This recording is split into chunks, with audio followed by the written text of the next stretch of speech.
Hello అండి, welcome to శ్రీస్ gang. నేనైతే ఇవాళ మురుకులు చేశానండి. చాలా ఈజీగా, సింపుల్గా. మీకు కూడా నచ్చితే ట్రై చేయండి. దీనికి నేను సింపుల్గా ఏంటంటే కొంచెం ఒక గ్లాసు బియ్యం పిండి తీసుకున్నాను కదా, హాఫ్ గ్లాస్ అయితే పుట్నాల పప్పు తీసుకున్నాను. దాంట్లో కొంచెం జీలకర్ర, వాము, కొంచెం నువ్వులు, సాల్ట్, అంతేనండి.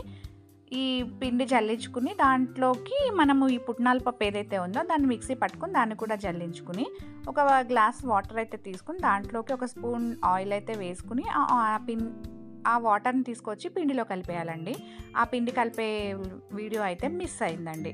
ఇప్పుడు ఇదిగోండి, పిండి ఇలా గట్టిగా కలుపుకున్న తర్వాత దాన్ని మనం జంతికలు వేసుకునే గిద్దలు ఉంటాయి కదా, వాటిలో వేసుకుని మనం ఈజీగా ఉండాలి అంటే కింద ఇట్లా చూడండి, నేను చూపించిన విధంగా ఒక చిన్న కవర్ లాది క్లాత్ కానీ తీసుకుని దాని మీద వేసుకుని మనం వేసుకోవచ్చు మూకుట్లోకి.